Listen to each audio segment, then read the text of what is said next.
Brothers and sisters, we live at a time when one of the great political parties in our country has totally turned against public employees. A loud faction within the Republican Party considers public service as dishonorable, and the very notion of government action as illegitimate. Now, if not for the men and women in this room, the priorities of this faction, which have been revealed in several GOP budgets in recent years, as you know, would have devastated the federal public sector. And thanks to AFGE, NALC, and to the entire AFL-CIO, we have largely stopped them, and we have done so against all odds.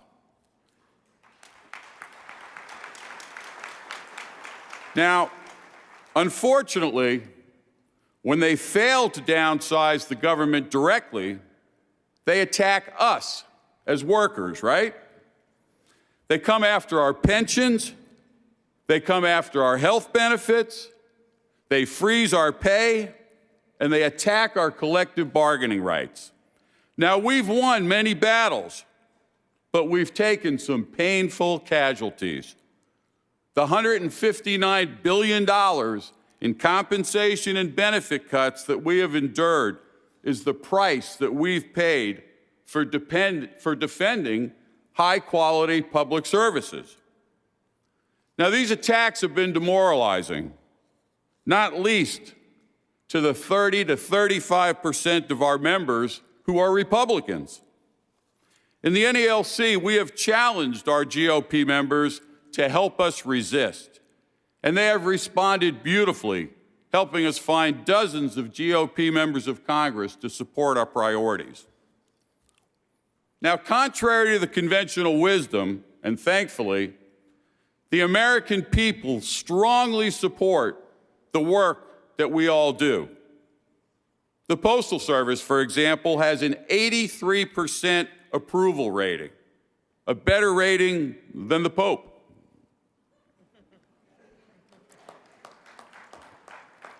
The American people also strongly support the work of the agencies that you serve.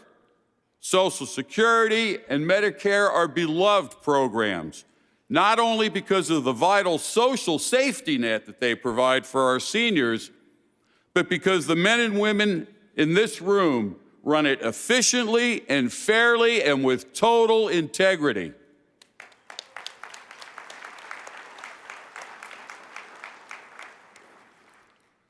Millions of veterans know that the country honors their service because the brothers and sisters in this room who work at the Veterans Administration are highly skilled and dedicated public servants.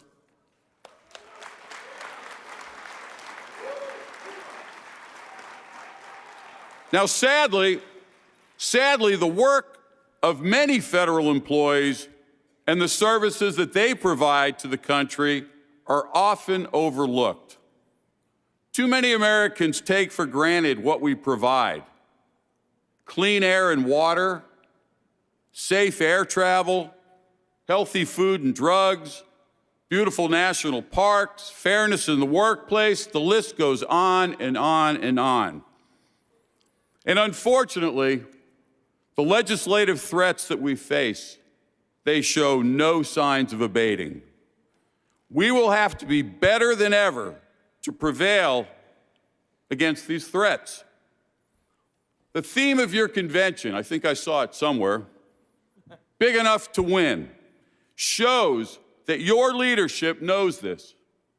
More importantly, AFGE is showing every day that it is more than a slogan. Whether it's organizing TSA officers or mobilizing veterans, building community coalitions, or fighting side by side with the entire labor movement to resist the Trans-Pacific Partnership, AFGE has shown that we multiply our power by working together to build a bigger and a stronger labor movement.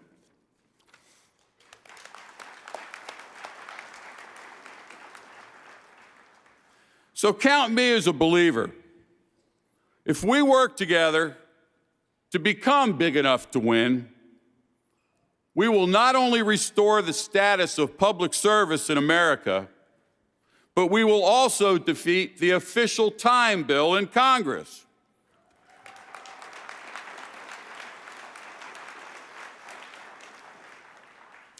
We will also reverse the idiotic sequestration legislation. And we will also enact the FAIR Act to deliver the 3.8% pay increase that federal employees so richly deserve.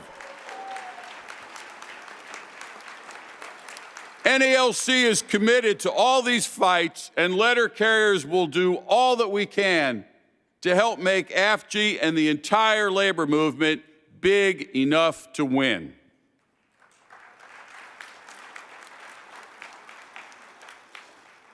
Now, brothers and sisters, in some ways, our unions are different, and in some ways, our unions are the same.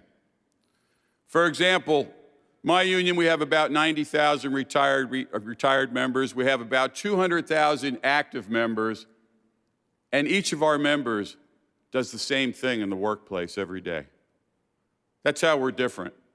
Your union represents so many different agencies, and your conventions, your meetings have got to be extremely challenging and extremely interesting. Extremely interesting. But let me tell you how we're not different. Let me tell you how we're exactly the same. The attacks that we're talking about, they don't come from a select few. It's not a bad politician here and there, okay? It's an ideology in this country, throughout the Congress, throughout corporate America, and throughout the media. And brothers and sisters, it is not going away. These attacks are not going away. We represent the middle class, we represent government, and we represent unions. We are a perfect target for those who have this ideology. And only by unifying and building strong PACs and legislative and political networks within our unions are we going to survive. That's the only way we're going to survive. Now, I'm sure, for example, almost everybody in this room contributes to your PAC. But I got to tell you, that's not enough. You've obviously, because you're here, you've stepped up to represent the brothers and sisters that you work with. But part of your responsibility is to take this message back to the workroom floor. We're in a long-term war, and we must fight back in the halls of Congress. And we have to do so with a strong financially strong union, with a strong PAC, and with a strong political and legislative network. So please take that message back.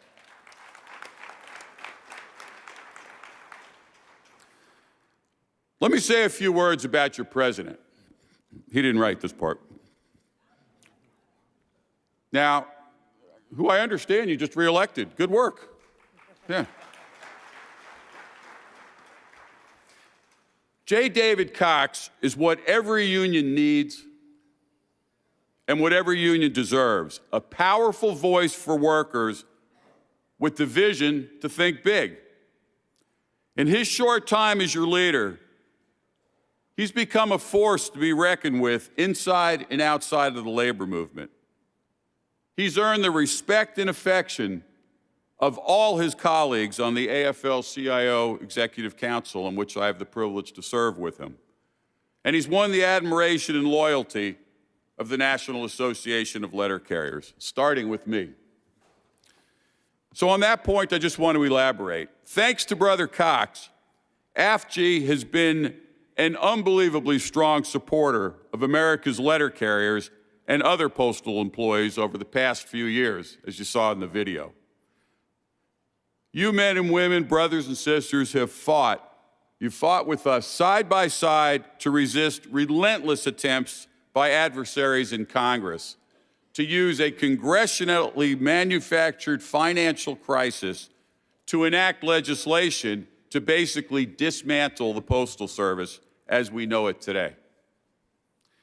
That's right. In a lame duck session in 2006 of Congress, talk about the halls of Congress, they imposed a mandate on the Postal Service, now get this, to pre-fund 75 years of future health insurance costs for retirees over a 10-year period. No other agency company has to do that, right?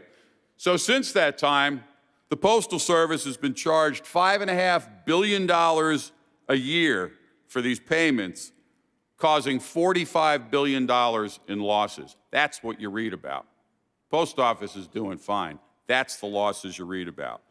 So as a result, we have faced this relentless downsizing drive from postal management and repeated attempts by Congress to eliminate things like Saturday delivery, door-to-door delivery, even though we've demonstrated that the potential savings from making those service cuts would be more than offset by the falling revenue due to the declining service quality.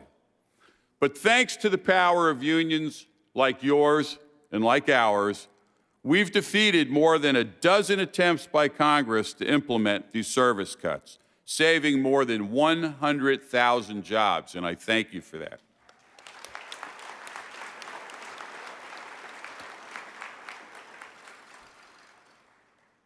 So let me finish by again thanking the American Federation of Government Employees for what you have done and for what you will do in the future to build a stronger labor movement. May we always be big enough to win. Thanks so much for having me.